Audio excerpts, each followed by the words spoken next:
Bienvenue dans La Leçon, le podcast sur l'art d'échouer. Cette semaine, je suis ravie de recevoir le multi-champion du monde de boxe française et kickboxing, Alexis Nicolas, alias Barboza. Il a non seulement un parcours qui est passionnant, mais il vient en plus de signer avec le plus gros championnat du monde et part combattre pour la ceinture à Bangkok le 6 avril prochain. Hello! Ça va, tu vas bien? Ouais, et toi? Super, merci de m'accueillir. Bon, déjà, on va commencer par, je vais un peu dénoncer. Je suis au 4e étage et t'es arrivé en sueur. Tu m'as fatigué, là, franchement, 4 étages sans ascenseur. C'est ça que t'as pas dit, y a pas d'ascenseur. Ouais, j'ai pas dit, mais je me suis dit, sinon il va jamais vouloir venir. T'as bien raison, je ne serais jamais venu. Tu sais, on aurait dû faire installer un Stena, là, Ouais. le petit fauteuil qui monte. Ouais, exactement. Mais j'espère que grâce à l'argent du podcast, tu pourras faire installer ça. Vas-y, on dénonce dès le départ. Ensemble, on va parler une fracture, une blessure qui a eu un impact très fort dans ta carrière et aussi sur ton mental. Est-ce que tu peux nous raconter, t'étais en pleine ascension à l'époque, c'est ça? C'est vrai que dans ma discipline première qui était la boxe française, j'ai rapidement gravi les échelons et suis devenu le numéro 1 mondial après 5 ans de pratique. C'est dingue. C'était vraiment, je le réalisais pas à l'époque, mais avec un petit peu de recul, c'est vrai que c'est une fierté pour moi. Donc je suis devenu champion de France, champion du monde de savate boxe française à l'âge de 20 ans. Et ce qui s'est passé, c'est que avant ça, j'étais en centre de formation pendant 3 ans pour me dédier à ma pratique sportive. Ok. Et pour des problèmes personnels, j'ai dû revenir chez moi dans le 20e arrondissement de Paris. Et mon cadre de vie n'était pas optimal. J'ai recommencé un petit peu à dormir tard, les travers du quotidien, les tentations. Et c'est vrai que ma discipline restait la même. Donc elle restait intacte. Je continuais à m'entraîner le matin. Si j'avais entraînement à 10 heures du matin, je pouvais dormir à 4 heures, 5 heures. Mais dans tous les cas, j'allais jamais louper mon entraînement en fonction de mon mode de vie. Mais ça a eu un prix, et celui-là, c'était la blessure. Quand tu te crois au sommet de ton art et que tu te sens presque invincible, je me suis retrouvé lors d'un entraînement blessé. J'ai subi une rupture des ligaments croisés. Ouf, apparemment c'est une douleur. C'est une douleur dingue, c'est vraiment la sensation d'un genou disloqué où y a plus rien qui tient les genoux des deux côtés. On peut essayer de marcher, mais sur le moment même, au moment où c'est la blessure, on entend un crack et on sent une instabilité. Le genou flotte des deux côtés, vers la gauche et vers la droite. On comprend pas ce qui se passe. Et puis t'as tellement mal que tu sais tout de suite que c'est la merde, quoi. Pour le coup, à chaud, c'était pendant l'entraînement, donc je l'avais pas forcément réalisé. Ah ouais. Et puis on est conditionné pour le coup à la douleur. Donc c'est un peu dangereux à ce niveau-là parce que en tant que sportif et boxeur, donc dans un sport de contact, on a ce rapport à la douleur où on s'écoute pas tout le temps. Et pour le coup, suite à cette douleur-là, j'ai continué mon entraînement parce que j'étais habitué à surpasser la douleur. C'est vrai que j'avais jamais pensé à ça, mais ça dévie ta notion de la douleur et c'est d'autant plus important que tu apprennes à t'écouter, en fait, parce que tu peux te taper un pépin de malade parce que tu le repousses, ayant trop l'habitude de ça. J'ai jamais pensé à ça. Non, c'est vrai. Après, c'est une histoire de mindset. C'est-à-dire que en réalité, dans la vie de tous les jours, je me trouve très douillet. Je suis très douillet. Par exemple, l'histoire des 4 étages. Oui, je te dis. Non, mais tu vois, pour citer plein de toutes petites choses là, c'est vrai que je suis assez douillet. Mais quand je suis conditionné à mon sport et dans un mood box, là, pour le coup, la douleur, je suis habitué à la surpasser. Ouais. Je me dis qu'à l'époque, donc t'as 20 ans, c'est un âge où on se construit, où on connaît pas encore du tout ses limites. Ouais. Donc je comprends le fait que tu sortes trop tard si t'es pas dans un cadre extrêmement fermé. Et encore, si tu l'avais été, on sait pas de quoi la vie est faite, mais peut-être que t'aurais voulu dépasser les limites aussi. C'est ça. Trop enfermé. C'est exactement ça. Je pense que ça a été un avertissement et c'est arrivé au bon moment puisque ça m'a permis de me reconstruire. Mais sur le moment, c'est dur. On vit ça comme une injustice et surtout que pour le coup, j'étais au top sportivement, mais personnellement, j'étais tout sauf accompli. J'étais encore très jeune et rempli d'ambition et c'était comme un frein dans mon ascension. Donc j'étais rempli de rage, j'avais la haine en réalité. Qu'est-ce qui se passe? Donc, l'entraînement, tu le continues. Ce que je trouve ouf, en fait, quand on y pense avec le recul, normalement, on peut même pas marcher, je crois, même pas se relever, non? On était sur la fin de l'entraînement, donc et puis je préparais un combat aussi. Je devais partir en Corée du Sud pour combattre. Putain. Je devais faire ce qui correspond aux Jeux Olympiques des sports de combat.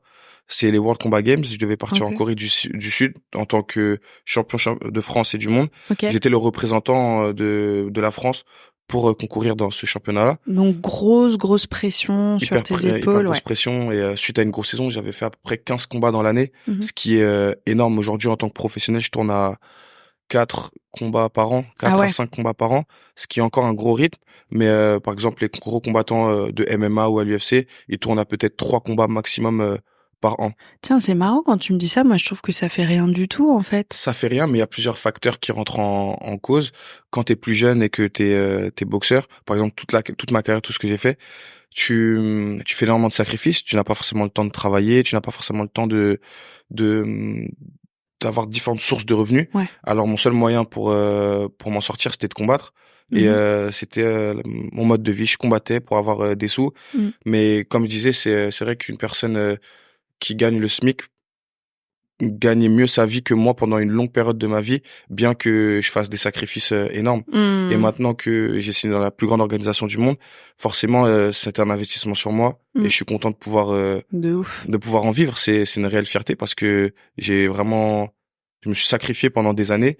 Et là, voilà, c'était un sacrifice qui a payé aujourd'hui. Mhm. C'est un investissement sur moi-même. Mhm. Mais malheureusement, cet investissement-là, tout le monde n'a pas ce retour de médaille et Bah ouais. c'est la sélection de la vie. C'est important de dire ça parce que on parle tellement du salaire des Mm. footballeurs, mais en fait, il y a tellement de sports de très haut niveau. Tout le monde au JO ne gagne pas le SMIC, à mon avis. Honnêtement, Non, vraiment. il y a beaucoup de gens qui ont des difficultés à en vivre. C'est terrible parce que c'est des gens tellement doués Mm.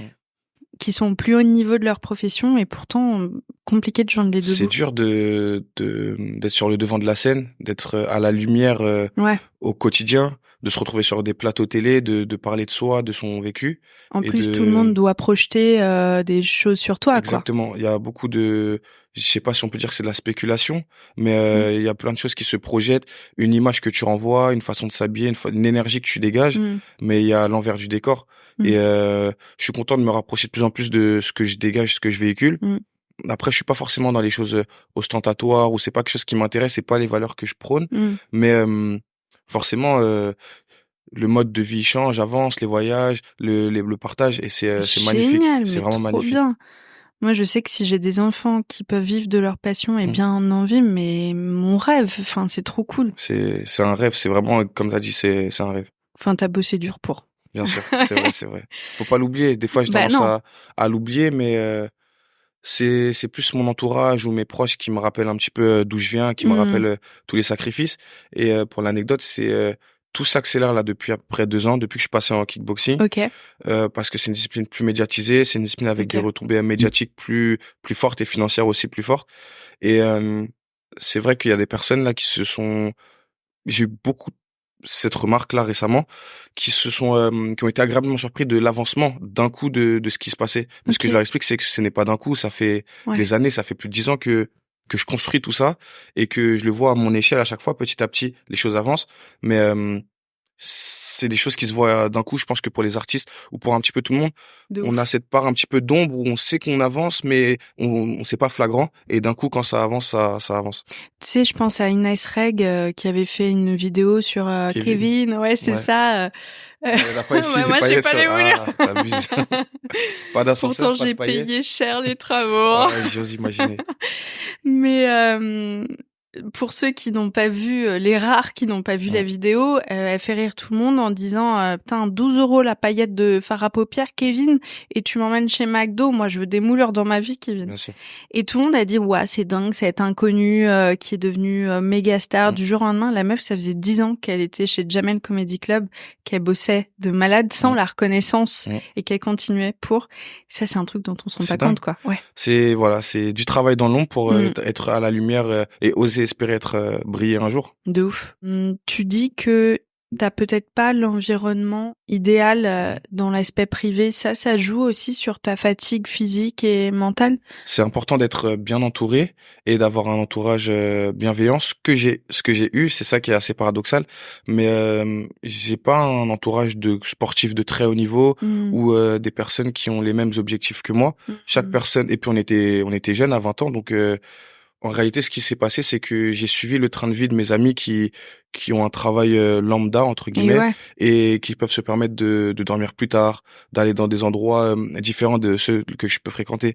Et c'est vrai que naturellement, tu te laisses un petit peu emporter par ça. Eux, ce qu'ils veulent, c'est pas, ils sont pas malveillants, mais ils Bah sont ouais. juste heureux d'être à tes côtés, de te retrouver. Et ils réalisaient pas à ce moment-là que j'avais besoin de malheureusement, je devais continuer à mon mode de vie, à être Bah un mode ouais. de vie sain, à me reposer. C'est surtout le repos. C'est le plus important, c'est l'heure de la guerre, c'est réussir à bien gérer son repos. Ouais, en fait, il te fallait que tu aies un mode de vie qui corresponde à un trentenaire là où tu avais 20 ans. Donc C'est c'est ça. logique, il y avait un décalage, quoi. C'est très compliqué. C'est très compliqué, surtout que comme on disait tout à l'heure, on est dans l'ombre. On se dit bon Ouais, bah est-ce que ça vaut vraiment le coup de le faire? de ouf. Est-ce que et on n'a pas la récompense financière? Il y a plein en fait on fait tout ça sans réel. On va dans l'inconnu. On va dans Mmh. l'inconnu et c'est très très dur. Et on associe du coup si on ajoute à ça la blessure, là on se dit ouais, c'est foutu, c'est foutu. En vrai, j'ai fait tout ça pour rien et Donc on va reparler justement de cette blessure. Donc ces ligaments qui quick. ouais. Tu sors de l'entraînement, tu te rappelles de ce qui se passe? Bah, j'ai un rapport à la douleur différent. Donc, ce que je me dis, OK. c'est bon, c'est une petite entorse. Je réfléchis même pas. Je me convainc qu'il y a pas de ligament croisé. Ça peut arriver qu'aux autres. OK. Surtout que j'étais dans un cadre sportif où l'année précédente, j'avais rencontré énormément de personnes qui subissaient les séquelles de leur rupture des ligaments croisés, qui avaient mal fait leur rééducation, qui devaient avoir à peu près 30 ans et qui étaient encore en galère. Et beaucoup d'athlètes de différents sports qui galéraient à retrouver le circuit Mmh. sportif à cause de cette blessure. Donc pour moi, ça arrivait qu'aux autres. J'avais des bons cuisseaux. C'était Mmh. impossible que ça m'arrive. Et ce qui se passe, c'est je vais aux urgences parce que je me rends compte que là, mon genou est très gonflé. Mmh. Et puis comme je combats bientôt, vaut mieux que je sache Ouais. rapidement ce que j'ai. Le temps passe, les urgentistes ne se rendent pas compte de quoi que ce soit grâce à ma masse musculaire de ma cuisse Ah parce qu'ils maintenaient bien mon genou. putain. Donc les premiers tests qu'ils ont fait n'étaient pas optimal. Ouais. Optimaux, ça se dit pas. Non, ça se dit pas. Ouais, Parfois, optimal. j'ai des doutes comme Ouais, j'ai ça. beaucoup de optimaux, ça se dit? Non, ça se dit pas. Mmh. Attends, Optimaux. attends, je vais Enfin, au pire, je googler. change ma phrase, hein, Ouais, c'est ouais. clair. Tu sais, ça, c'est ma pirouette, Ouais. mais forever, c'est bon, on va Ouais, on changer la change de phrase. phrase. Ouais. Ouais. N'était pas adéquate et Idéal. ouais, n'est pas idéal ou idéal. Idéaux? Non, je rigole. Non, c'était pas top en Ouais. réalité. Non, c'était vraiment pas top. Et ce qui se passe, c'est que on a fait une batterie de tests et au final, je me suis rendu compte, enfin, ils ont révélé que c'était la rupture des ligaments croisés. Et à ce moment-là, c'est vrai que c'est un monde qui s'écroule Ah ouais. parce que c'était vraiment inconcevable, impossible pour moi de subir cette blessure. Il y avait cette vanne concernant tous les footeux, Mmh. tous les footballeurs. Oui, j'aurais pu signer pro, mais ligaments croisés, tu connais. C'est une phrase Mmh. vraiment elle était en vogue à ce moment-là sur les réseaux sociaux. C'est quand un footballeur rencontre une fille Mmh. ou un joueur de foot plutôt rencontre une fille et dit ouais normalement je devais signer pro à tel endroit mais tu connais ligament croisé. Pas mal, ça fait une bonne punchline sur Ouais, Tinder à utiliser ça. exactement. C'est quelque chose qui ressortait beaucoup Ouais, tu et voulais pas devenir un mème, quoi. c'est ça. Je voulais pas devenir un mème et puis je voulais pas vivre de mon passé. C'était, Ouais. t'imagines? Ah ouais, non, Vivre de son horrible. passé et être constamment dans la nostalgie et ça Et c'était l'aigreur aussi, tu sais, le truc, j'aurais pu être j'aurais et pu. ah, c'est terrible. Pour moi, je préfère échouer que regretter. Et pour moi, là, c'était, j'allais directement vers les regrets. Mmh. Et ce qui se passe, c'est que le temps, le temps, je l'ai pas. Je me dis que j'ai 20 ans, que j'ai pas le temps de me laisser abattre. Ce qui se passe, c'est une fois que j'apprends cette nouvelle, je suis choqué, je suis sonné. De ouf. C'est, mais d'un côté, je réalise pas. C'était comme si on m'avait fait une bonne blague et mais là, on allait me dire. Ouais, et donc je demande rapidement des bonnes adresses, des bons contacts, et pour les chirurgiens et pour le kiné. OK.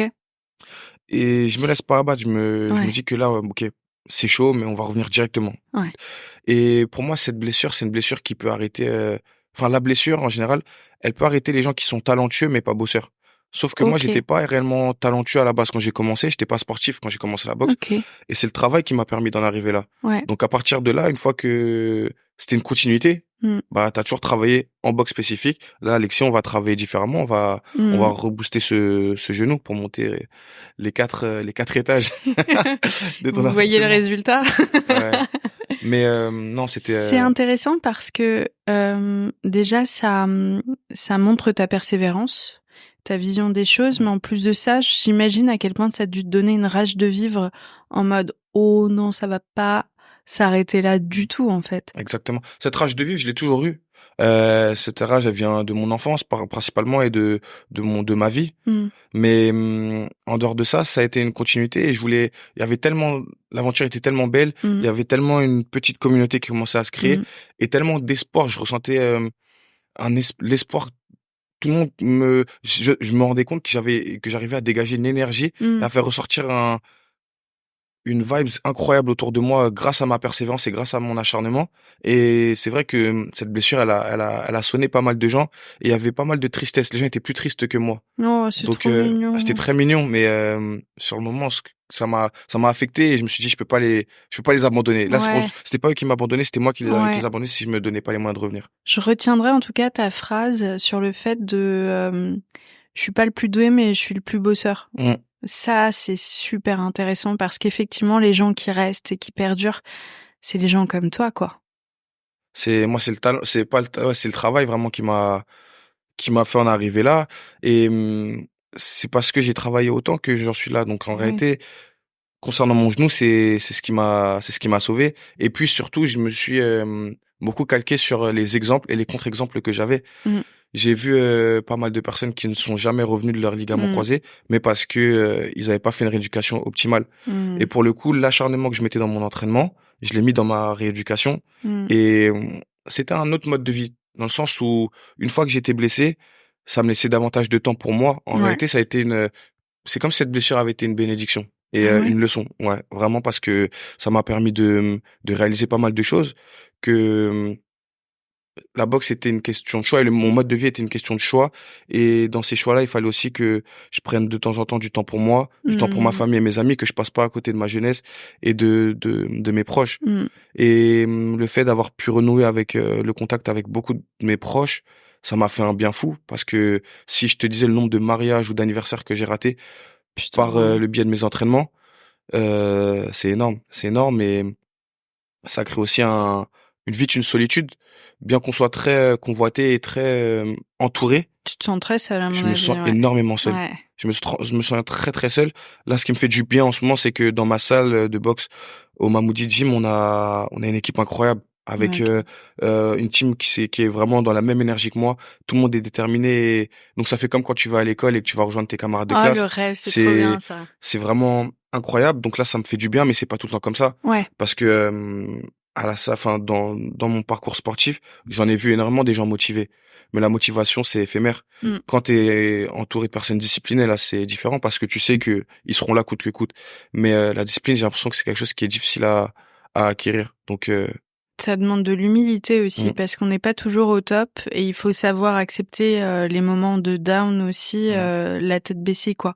C'est ça. Et continuer. Et ça, parfois, quand on est très très bon, on commence à un peu perdre pied. Et c'est plus rude, je trouve, de continuer quand ça se passe un peu moins bien. C'est très très difficile, puisqu'on peut pas se mentir à soi-même, on peut mentir aux autres, mais quand on n'est pas bien mentalement, physiquement, on peut pas se le cacher. Et c'est dur de se l'avouer et de surpasser ça. Et ouais, ça demande énormément d'humilité vis-à-vis des autres, mais avant tout vis-à-vis de soi-même. Et d'ailleurs, on peut pas mentir à son corps.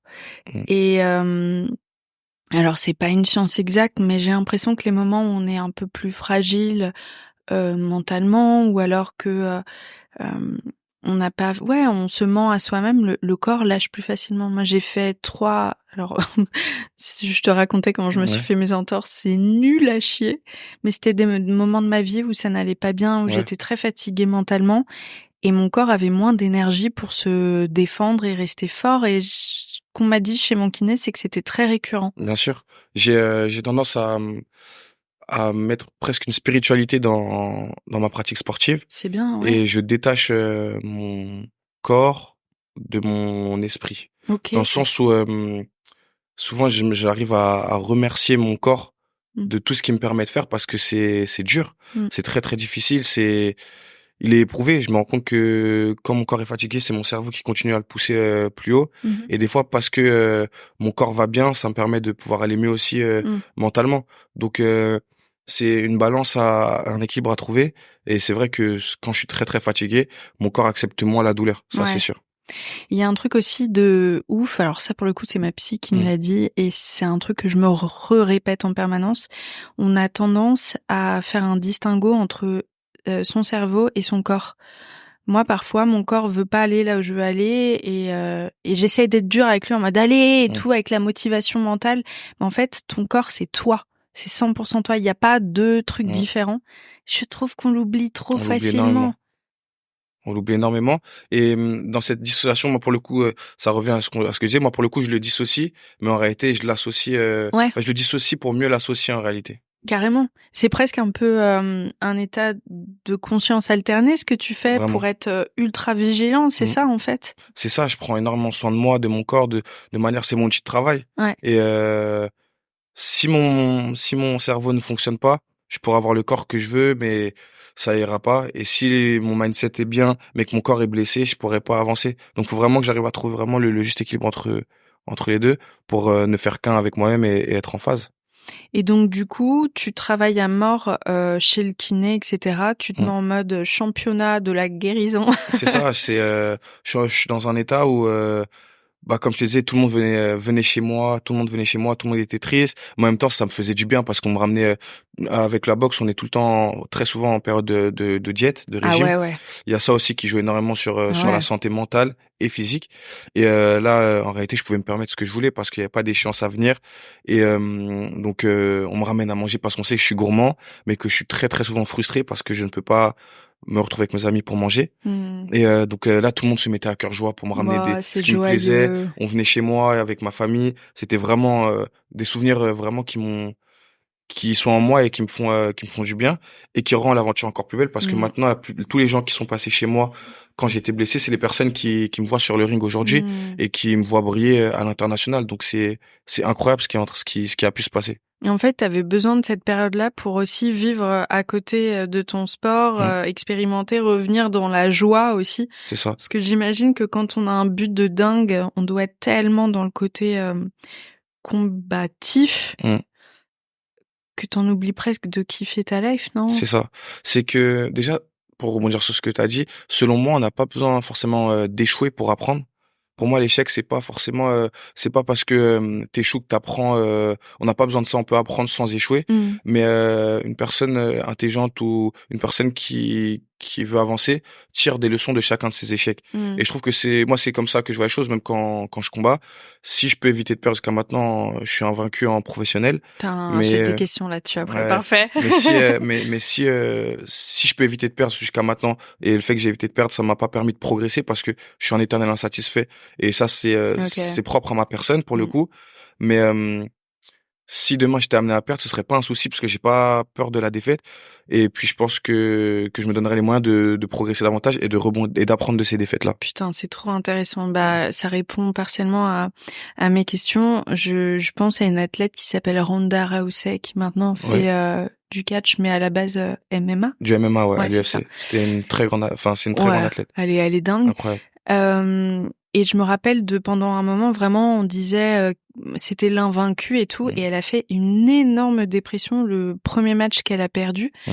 parce elle se foutait une pression de malade de pas décevoir.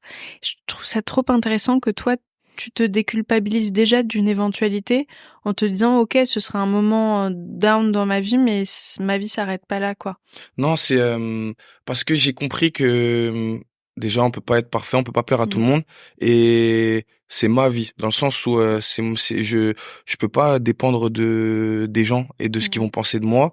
Je fais en sorte d'être la meilleure personne pour moi et forcément si je suis une bonne personne, ça impactera en positif les autres. Mais je peux pas me permettre de d'avoir peur de la défaite parce que là à ce moment-là, tu deviens craintif de tout et tu fais pas les De choses pour ouf. la bonne raison. Mais Et t'es moins bon. t'es moins bon et la chance que j'ai c'est que j'ai un entourage incroyable, Mmh. des amis, des proches incroyables. Après selon moi le bon attire le bon. Donc comme j'essaie d'être la meilleure personne à chaque fois, je pense vraiment que la plupart de mon entourage ou des gens que je côtoie, il y a très peu de personnes qui peuvent dire du mal de moi ou de mes agissements, de mes agissements parce que je fais en sorte, je peux pas être parfait forcément des Bien fois, sûr. mais je fais en sorte d'être le plus droit possible avec les gens de mon entourage. Ouais, d'où la notion de spiritualité aussi C'est qui est ça, importante. c'est ça. Mais à travers ça, non, j'ai pas peur de la défaite et parce que bien que même avec le sport, je côtoie énormément de personnes et que mon carnet d'adresses se augmente. Au final, je suis avec les mêmes personnes depuis plus de 10 ans et je suis entouré des mêmes personnes.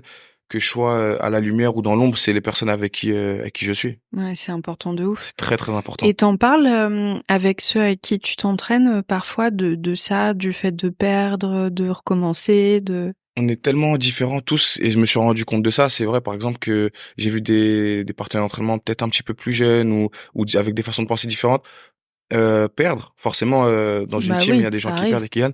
Et j'ai vu leur rapport à la défaite totalement différente de moi parce que moi j'ai déjà perdu aussi en amateur et plus Ouais, jeune. Et dans mes réactions, c'est vrai que je me suis trouvé différent des autres parce que ce détachement. Et parce que la plupart du temps, quand j'ai perdu, j'avais donné le maximum de moi-même aussi. mm, Et que là, pour le coup, c'était une question de temps pour que je retourne à l'entraînement mm. et que je revienne. Trop intéressant cette notion de détachement, c'est le truc je pense sur lequel il faut que je travaille. Mm. Moi je prends tout à cœur et c'est pas bien, je le Je sais. prends les choses énormément très à cœur, en général, dans mon Toi quotidien. aussi, Ouais, très, très, très à cœur. mais pas Ça, dans ta discipline. bah, dans ma discipline, mais en fait, je pense que la force que j'ai, c'est que, et si j'arrivais à le retranscrire dans ma vie personnelle et dans tout ce que je fais, je Tu serais serais Bouddha. peut-être le roi du monde ou Ouais, peut-être Macron, ou mieux que Macron. ouais, mieux Mais que Macron. j'ose espérer. Mais c'est que je me donne tellement les moyens d'en être là où je suis et d'être le meilleur boxeur que je puisse être que finalement, si je perds et quand je perds, c'est dû à des facteurs extérieurs ou bien un Ouais. adversaire qui est meilleur que moi. Mm. Parce que je fais en sorte vraiment de tout aligner, de ma diète, de bien la gérer, de bien faire ma préparation physique, de bien faire mes entraînements. C'est-à-dire que quand j'arrive sur le ring, le facteur stress, il est pas présent parce que Ah j'ai ouais? fait le nécessaire. Ok. Et suite à ça, une fois que tu as tout donné, comme je te disais tout à l'heure, tu peux vivre tu peux accepter l'échec, mais pas le regret. De ouf. C'est plus facile de vivre avec des échecs qu'avec des regrets. Et du coup, quand t'as tout donné pour quelque chose et que malheureusement ça s'est pas fait, bah écoute, j'aurais essayé et on réessayera une prochaine fois. Et je pense que c'est pour ça que je me détache de la défaite, mais c'est aussi pour ça que je n'apprécie pas assez mes victoires. Ah ouais? Bah oui, parce que j'ai tout fait pour y arriver, donc c'est normal que j'y arrive. Tu vois ce Ah! truc? Ouais, mais par contre, t'as une façon de penser qui est chambée. Je sais pas si c'est Vraiment. charmé parce que des fois ça me permet pas de profiter à sa juste valeur de mes moments. Et là j'essaie de le faire, mais c'est vrai que par exemple plusieurs fois, enfin j'ai Non, été. mais c'est pour, enfin, pardon, je te Hmm. coupe, mais genre, c'est pour ça que t'auras jamais le boulard, à mon avis, tu vois. J'ose espérer. Et c'est vrai que c'est un gros facteur sur mon humilité. Ah ouais. Et le truc, c'est que je me suis tellement donné moyen d'en arriver là où je suis que c'est normal que ça m'arrive, Ok, ouais. mais que je suis pas encore là où je veux être. Donc Hmm. j'ai encore beaucoup de boulot. Et C'est quoi tes rêves? Allez, franchement, là, ouais, je t'exauce 3 rêves. Il y a pas de limite, ok? 3 rêves. Alors ça, c'est une bonne question que tu me poses. Trois J'adore. rêves. Déjà, bon, j'ai pas envie d'avoir des réponses clichés, être heureux ou être riche ou. Mais Non, mais j'ai l'impression que t'es très fort pour pas. Enfin, ça semble assez logique, mais pour la loi de l'attraction, c'est-à-dire que tu visualises tellement là où tu veux aller, tu bosses tellement pour, mm, parce que visualiser c'est bien, mais il faut bosser pour, que tu y arrives et que t'es en mode ok, normal. mm. C'est comme si t'étais déjà dans le futur et déjà le présent pour toi. Ça c'est vrai, c'est vrai que toute ma vie ça a été ça. Ça a été de la visualisation et du coup une fois que ça m'arrive, bon je suis content, mais je l'ai déjà vécu tellement pendant tant d'années que ce moment-là il me fait moins rêver parce que ça s'est Ouais, déjà passé trop de fois. Mais non moi ouais, c'est pour si ça que je te pose j'ai tes pas rêves. de rêve, mais j'aimerais vraiment être sportivement. Ce qui me ferait rêver, c'est d'être un boxeur qui marque ma génération et mon histoire, De ouf. être une référence sportive, ça c'est vraiment ce que je me souhaite parce Mm, que et vivre aussi de mon sport, mm, pouvoir vivre mon sport, m'accomplir mm. personnellement et sportivement. Donc ça c'est vraiment voilà, être la référence sportive et marquer mon histoire pendant des années et des années encore. Ce serait trop stylé qu'il y ait un docu genre F1 mais sur le Ouais, kickboxing, ça t'imagines. serait trop bien. Mais le problème c'est que c'est pas une ça pourrait avancer petit à petit, mais c'est pas une discipline qui attire autant que comme on disait le foot ou les sports Mm, olympiques. mm, Il y a les médias s'intéressent à ce qui est déjà médiatisé la plupart du mm. temps. Et c'est quand il y a quelque chose. Par exemple, Cédric Doumbé, je sais pas si tu as déjà Non, entendu je sais parler de pas lui. qui c'est. C'est un athlète lui qui a été en kickboxing, qui est passé en MMA et Ok. du coup du fait qu'il soit passé en MMA dans une discipline déjà médiatisée, ça a été la même personne hein. Mais le changement de discipline a fait qu'il a qu'il est monté vraiment dans une échelle. Là, il fait tous les plateaux Canal+, tout. C'est C'est dingue. bizarre que le MMA, parce que le MMA, enfin, les compétitions, elles étaient même pas légales jusqu'à peu, non? Ouais, mais C'est en ouf que ce France, soit médiatisé.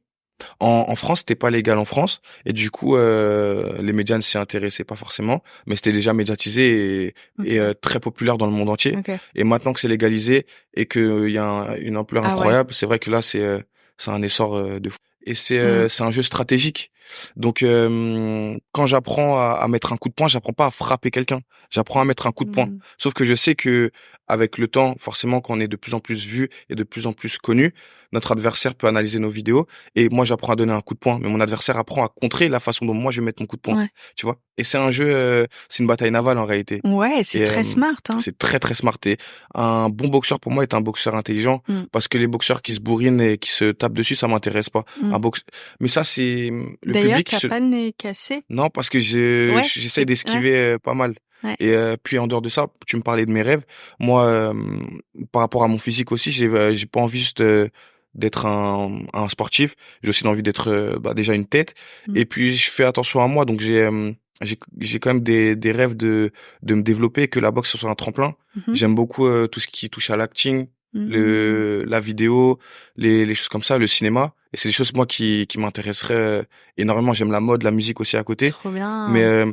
j'ai envie que la boxe soit parce que si j'avais continué de mon petit quartier, de mon petit 20e arrondissement, je sais pas si j'aurais eu cette ascension sociale. Mm. Et j'ai vraiment envie moi de continuer cette ascension, d'avancer, et que la boxe me permette d'avoir le statut suffisant Mm. pour faire tout ce que j'ai envie de faire plus tard.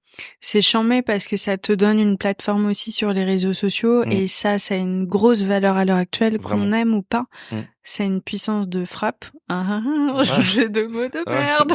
Non, pas mal, pas mal. Il a mis du temps, mais c'est ma fatigue. Mais il était bien. Mais moi, je pense que c'est tout à fait possible et Mm. que tu peux totalement croire en toi. Enfin, je dis moi, je pense, j'en suis experte, mais pas Ouais. du tout. Mais ce que tu dis vraiment ne me semble absolument pas déconnant. Mm. Et si j'ai bien vu un truc avec tous les gens qui sont passés derrière mon micro, c'est que vraiment, putain, quand on croit en soi, il y a beaucoup plus de choses qu'on ne pense qui sont possibles, mais le plus dur, c'est de croire en soi, quoi. C'est le plus dur, faut s'éduquer à ça, C'est dur, hein. faut apprendre à se connaître, faut apprendre à, c'est énormément de temps. Je pense que c'est énormément de temps. Et voilà, la vie, c'est pas un long fleuve tranquille, c'est une Agité. mer très agitée. Ouais. Et puis, on n'est pas tous sur le même bateau. Bah Donc ouais. en réalité, faut pas se comparer aux autres, faut réussir à se comparer à soi-même, voir où on était il y a quelques années, il y a quelques temps, et, et être fier de ce qu'on devient, ou en tout cas faire en sorte de revenir, parce que on n'en parlait pas forcément, mais c'est vrai qu'il y a aussi beaucoup d'aspects, il y a la dépression aussi qui rentre en compte. Là, je te parlais plus de l'aspect positif et des leçons que ça m'a apporté, mais c'était dur pour moi, ça a été très dur pour moi. C'est mon entourage qui m'a permis, voilà, de relativiser, mais il y a eu des périodes très très sombres. Mais c'est vrai que j'ai la chance d'avoir cet esprit fort, ce trait de caractère très fort. Mais j'ai eu des moments de down, de vraiment de down, où tu te remets tout en doute. Mais comme tu disais, c'est grâce à ces moments de down que je sais à quel point Ouais. c'est ce qui m'a permis de me remettre en question et ce qui me permet d'être aussi fort mentalement. Et comment est-ce que on arrive à tenir psychologiquement quand on ne sait pas si l'avenir va être bien pour soi? Tu vois, ce moment où tu bosses pour continuer, en fait, tu sais pas, peut-être que tu vas jamais réussir. Ouais, j'ai la métaphore de l'homme qui travaille dans la mine. Comment on dit? Le mineur? Le Ouais, mineur. mineur. Ouais, j'ai la Putain, métaphore mais moi aussi, je perds tous mes mots aujourd'hui. Ouais. Je pense que le soleil, on a tellement pas eu de soleil depuis Non, on longtemps. avait Moi, besoin je de suis vitamines. molle. Moi, avec mes origines, c'est vrai qu'on n'est pas habitué à ne moi, pas je suis avoir autant. corse, hein. T'es corse, ouais, t'as besoin de soleil aussi. Ouais, c'est trop dur. Mais c'est vrai que j'ai l'image du mineur qui pioche et qui creuse et qui trouve rien, mais il a un coup de pioche du diamant qui pourrait changer toute sa vie. Et je me dis que je sais pas où on va, on avance, et j'ai rien d'autre à faire en réalité que de continuer. Donc c'est comme ça que je vois la chose.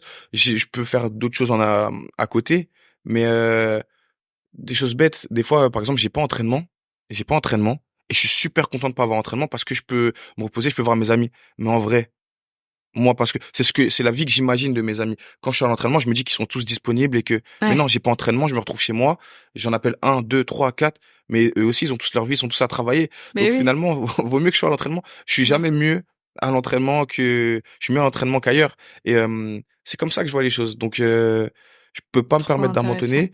J'ai toujours investi sur moi-même sans savoir que ça allait payer. Enfin, je savais au fond de moi que ça allait payer, mais j'en étais le seul convaincu en réalité.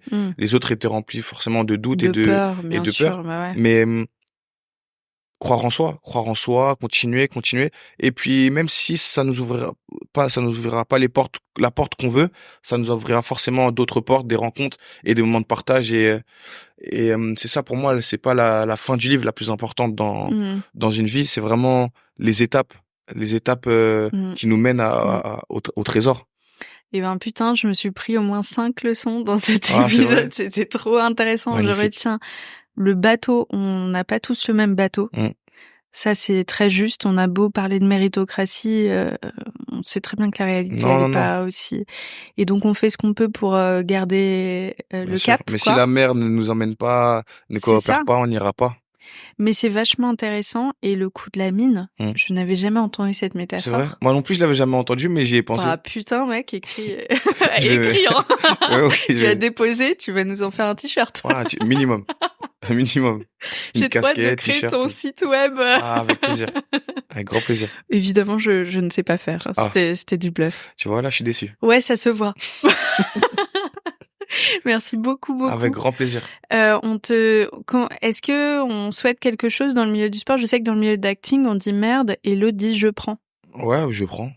Est-ce que on dit un truc dans le milieu du sport? Non, dans le milieu de la boxe, on dit merde aussi, hein, et merde après aussi, on me dit de rien dire. On dit merde et faut rien dire. Donc, Ok, bah tous les mêmes, tu vois, t'es déjà fait pour être acteur. C'est ça. Parce que vous avez le même truc. Donc le 6 avril, ce sera rediffusé en live sur RMC Sport. Ok, trop bien. Après, il peut forcément me suivre sur mes réseaux sociaux, Ouais. Alexis Nicolas Barbosa, avec un V, BVRBOZA. Ils vont me trouver en écrivant Alexis Nicolas aussi. Ouais. Et pour le coup, j'y mets vraiment mon actualité, mes stories, mon entourage, mais j'aime beaucoup rigoler. Et ce qui est top, c'est que j'ai une petite communauté qui arrive à s'identifier à moi, bien que sportivement, il y ait peu de personnes qui aient mon train de vie sportif, mais j'ai une vie tout à fait lambda, donc forcément, il y a des gens qui s'identifient à des scènes de mon quotidien, et ça me fait trop bien. Ça me fait trop kiffer. J'aime bien les gens qui rigolent, parce que la vie, elle est quand même déjà un peu trop sérieuse. Vraiment, comme ça. beaucoup trop. beaucoup trop. Merci beaucoup. Merci à toi.